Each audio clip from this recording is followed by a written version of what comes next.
Өткөн түнү Бишкек шаарында каргашалуу окуя орун алды. Анда 20 жаштагы мас айдоочу жол оңдоп иштеп жаткан жумушчуну сүзүп кетти. Ошол замат көз жумган жолчу 27 жашта болгон. Бул трагедия түнү саат 2 чамасында Горький көчөсүндө орун алган.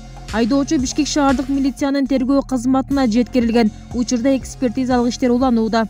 Айдоочу Горький көчөсү менен батышты көздөй бара жаткан. Айдаралиев көчөсү менен кесилишкен жерде жолдун оңдолуп жатканын эскерткен белгиге карабай, мас айдоочу ошол жерде иштеп жаткан Аргын курулуш компаниясында эмгектенип жаткан 27 жаштагы жумушчуну койдуруп кеткен деп айтылат Кайгуул милициясынан. Мындан сырткары 2 күндө 2 облуста жол кырсыгы катталып, жалпы 10 адам каза болду. Таластагы кырсыктан абут болгон 8 адамдын арасында 12 жаштагы бала да бар. Маалыматка ылайык, Honda Step вагон үлгүсүндөгү автоунаа Кара-Ой айылынан Бишкекти көздөй баратканда жүк ташуучу машина менен кагышкан. Стептин айдоочусу Бишкекке эл ташып иштеген. Аварияда өзү жана унаадагы 7 адам мерт болгон. Учурда тергөө иштери жүрүүдө.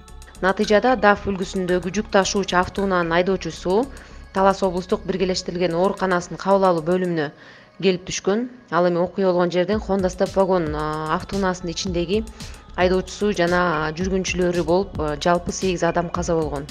Аталган факты 2021-жылдын 16 ноябрында Талас райондук ички иштер бөлүмүнүн тергөө кызматы тарабынан кылмыштардын жана жоруктардын бирдиктүү реестрине Кыргыз Республикасынын жазык кодексинин 297-беренеси менен жазык иши боюнча тергөө амалдары жүрүп жатат. Ал эми кечээ чүйдө Nexia унаасынын айдоочусу рулга ээ боло албай, жолдон чыгып бакты сүзгөн. Анын айынан 2 киши каза таап, дагы 3 жабыркады. Каргаша кечээ Кемин районунун Ленин көчөсүндө болгон. Кырсыктан 17 жаштагы бала каза тапкан. Көз жумган кыз менен жабыркаган 3 кишинин аты жөнү такталууда. Куткаруучулар каза болгон жана жабыркаган жарандарды унаадан чыгарып тез жардам кызматкерлерине өткөрүп беришкен.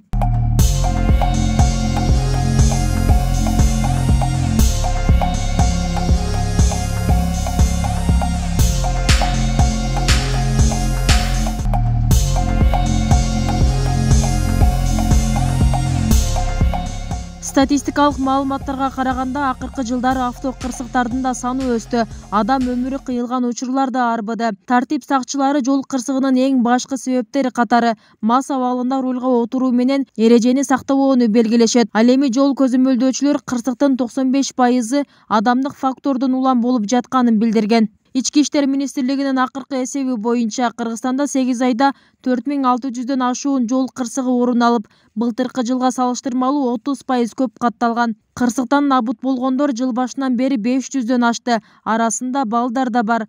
Дагы 6900 адам жараат алган. Бибисара Орозалиева, Шерзат Эгембердиев, 7 канал, Жалал Абад.